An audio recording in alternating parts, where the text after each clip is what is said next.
राधा कृष्ण चरण कमलेभ्यो नमः। साधन सुधा सिंधु, सब में परमात्मा का दर्शन। जय राधा जय राधा राधा, जय राधा जय श्री राधा। जय कृष्णा कृष्णा कृष्णा, जय कृष्णा जय श्री कृष्णा, जय कृष्णा जय श्री कृष्णा। परम श्रद्धेय स्वामी श्री राम सुखदास जी कहते हैं कि स्नान करते समय जब आप साबुन लगाकर रगड़ते हो, उस समय आपका स्वरूप कैसा दिखता है? बुरा दिखता है। बुरा दिखने पर भी मन में ऐसा नहीं रहता कि मेरा स्वरूप बुरा है। मन में ये रहता है कि ये रूप साबुन के कारण ऊपर से ऐसा दिखता है, वो वास्तव में ऐसा है नहीं। ऐसे ही कोई दुष्ट से दुष्ट व्यक्ति दिखे तो मन में ये आना चाहिए कि ये ऊपर से ऐसा दिखता है, भीतर से तो ये परमात्मा का अंश है। काले कपड़े पहनने से क्या मनुष्य काला हो जाता है? जैसा उसका स्वरूप है वैसा ही रहता है। ऐसे ही दुष्टता और सज्जनता अंतःकरण में रहती है। परमात्मा को जब अंश है उसमें फर्क नहीं पड़ता। एक जीवन मुक्त है, एक भगवत प्रेमी है, एक सिद्ध महापुरुष है और एक दुष्ट है, कसाई है, जीवों की हत्या करता है, चोरी करता है, डाका डालता है। तो उन दोनों में परमात्मा तत्व तो एक ही है। उस तत्व में कोई फर्क नहीं है। जो परमात्मा तत्व को चाहता है वो उस तत्व की तरफ देखता है, न कि शरीरों की तरफ देखता है। व्यवहार में यथायोग्य बर्ताव करते हुए भी साधक की दृष्टि उस तत्व की तरफ ही रहनी चाहिए। उस तत्व की तरफ दृष्टि रखने वाले का नाम ही समदर्शी है।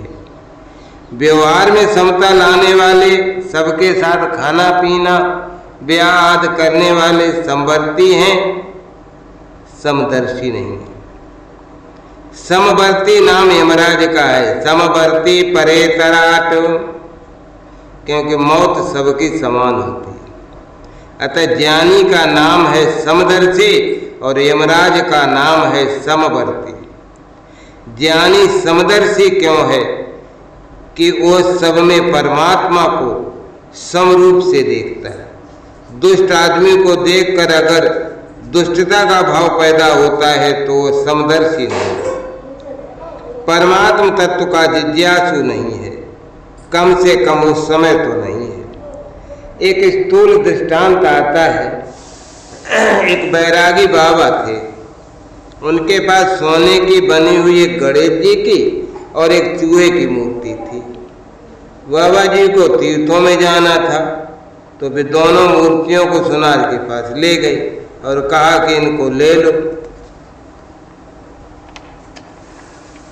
इनकी कीमत दे दो जिससे तीर्थ घूम आवे। दोनों मूर्तियों का वजन बराबर था, इसलिए सुनार ने दोनों की बराबर कीमत कर दी। बाबा जी तो चिढ़ गए कि जितनी कीमत गणेश जी की उतनी ही कीमत चूहे की। ऐसा कैसे हो सकता है?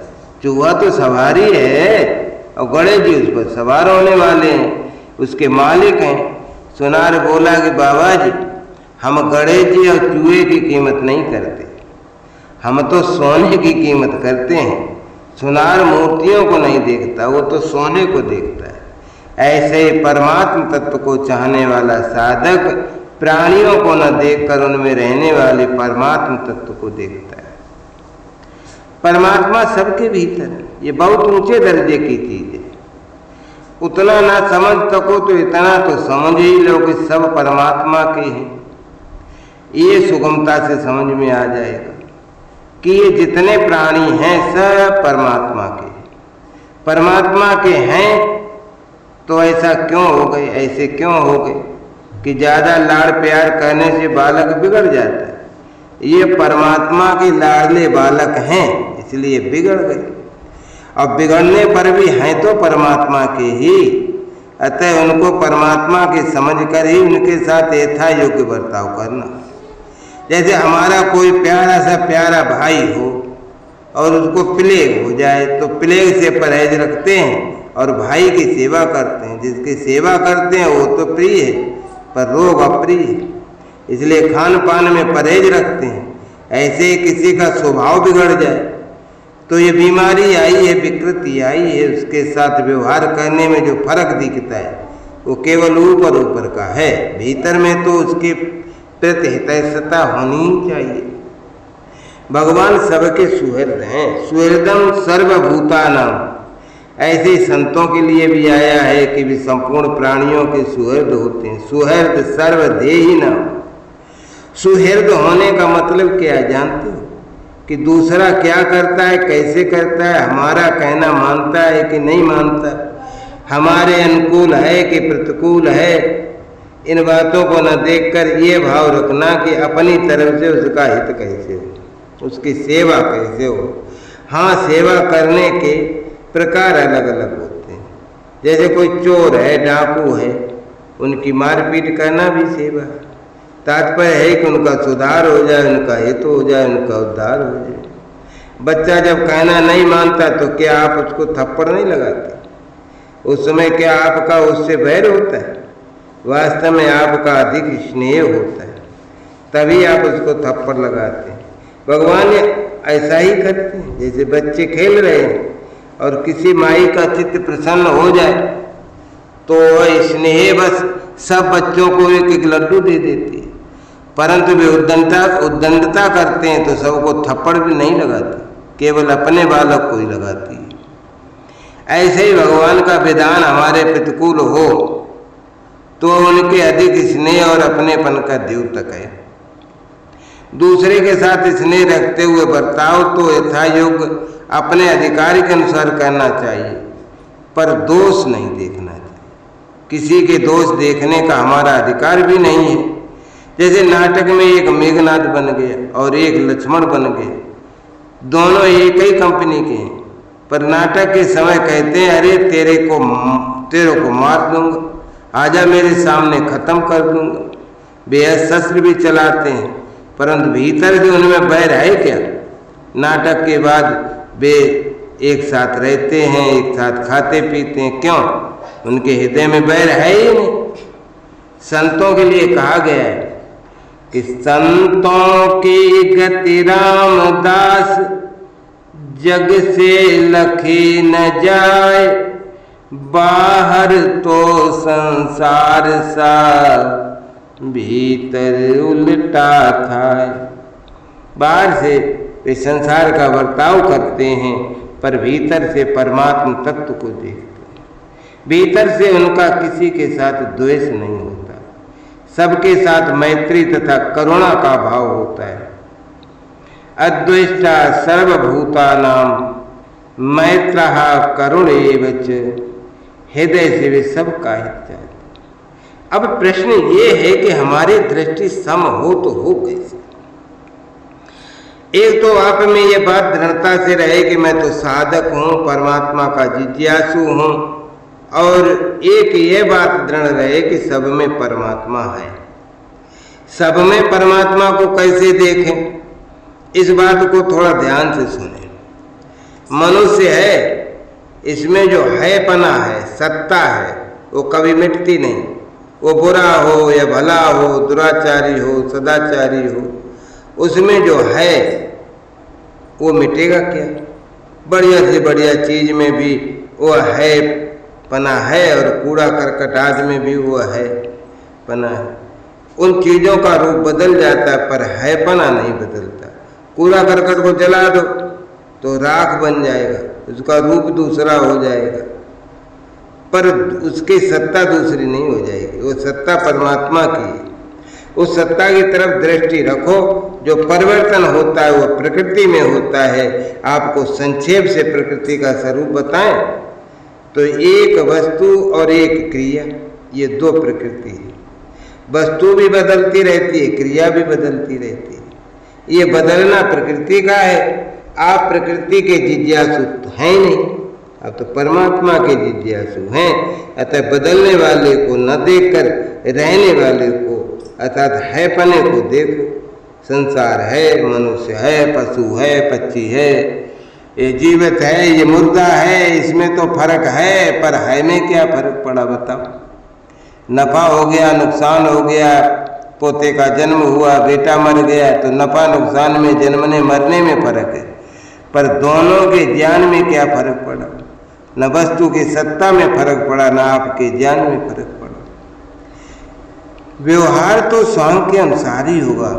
हम साधु हैं तो साधु की तरह स्वांग करेंगे, ग्रस्त हैं तो ग्रस्त की तरह स्वांग करेंगे। सामने जो व्यक्ति है, परिस्थिति है, उसको लेकर बर्ताव करना है, परंतु भीतर से सिद्धांत से ये रहे कि सब में एक ही परमात्मा तत्व की सत्ता है। सत्य रूप से, ज्ञान स्वरूप से, आनंद रूप से सब में परमात्मा ही परिपूर्ण है। एक काल्पनिक सत्ता होती है, एक वास्तविक सत्ता होती है। पैदा होने के बाद होने वाली सत्ता काल्पनिक है, और पैदा न होने वाली अर्थात नित्य रहने वाली सत्ता वास्तविक है। जैसे बालक पैदा हुआ तो पैदा होने के बाद बालक ऐसा दिखता है, पैदा होने से पहले वो बालक नहीं था, बालक होने के बाद फिर वो जवान हो जाता है। इस प्रकार ये बदलने वाली काल्पनिक सत्ता प्रकृति की है। मूल में परमात्मा तत्व की वास्तविक सत्ता है जो कभी बदलने वाली है नहीं। परमात्मा तत्व का जिज्ञासु उस न बदलने वाली सत्ता को देखता है। संसारी आदमी बदलने वाली सत्ता को देखता है। एक की दृष्टि पारमार्थिक है, एक की दृष्टि सांसारिक है। जो स्थूल दृष्टि से माँ, बहन और स्त्री एक समान ही दिखती हैं, पर भाव दृष्टि से देखें तो माँ, बहन और स्त्री तीनों अलग अलग दिखती हैं। बाहर की स्थूल दृष्टि तो पशु की दृष्टि है, मनुष्य की दृष्टि तो नहीं है भाई। साधक की दृष्टि तत्व पर रहती है, इसलिए वो सब जगह एक परमात्मा को देखता है। यो माम पश्यति सर्वत्र सर्वं च मय पश्यते तस्याहं न प्रणश्यामि स च मे न प्रणश्यति। जो सब में मेरे को देखता है और सबको मेरे में देखता है, उसके लिए मैं अदृश्य नहीं होता और वो मेरे लिए अदृश्य नहीं होता। एक बच्चे ने माँ से कहा कि माँ मेरे को गुड़ चाहिए। माँ ने कहा कि ग्वार ले जा। बदले में बनिए के हाथ से गुड़ लिया। बच्चा घर से ग्वार ले गया और बनिए से बोला कि मुझे गुड़ चाहिए। बनिए ने तौल कर ग्वार ले लिया और गुड़ तौल कर दे दिया। बच्चा सोचने लगा कि बनिया कितना मूर्ख। ग्वार जैसी चीज पशुओं के खाने की है और मनुष्य के काम की भी नहीं है, और उसके बदले में ये मेरे को गुड़ देता है। इस तरह ग्वार और गुड़ पर दृष्टि रहने के कारण बच्चों को बनिया मूर्ख दिखता है, परंतु बनिए की दृष्टि पैसों पर है कि ग्वार कितने पैसों का है और गुड़ कितने पैसों का। बनिया दो तरह से पैसे कमाता है। माल लेता है तो सस्ता लेता है, बेचता है तो महंगा बेचता है। अतः उसने ग्वार में नफा अलग लिया और गुड़ में नफा अलग लिया। बनियों को ग्वार और गुड़ से क्या मतलब, उसको तो पैसा पैदा करना है। ऐसी साधक की दृष्टि परमात्मा तत्व पर होती है। सब में जो परमात्मा है उसी को प्राप्त करना है, संसार से उसको क्या मतलब। साधक को व्यवहार तो यथा योग्य करना है, पर महत्व तो परमात्मा तत्व को ही देना है, व्यवहार को नहीं देना। व्यवहार में किसी ने आदर कर दिया तो क्या हो गया, किसी ने निरादर कर दिया तो क्या हो गया। आदर करने वाला तो हमारा पुण्य क्षीण करता है, निरादर करने वाला हमारा पाप नष्ट करता है। हमारा लाभ किसमें है, पाप रखने में कि नष्ट करने में।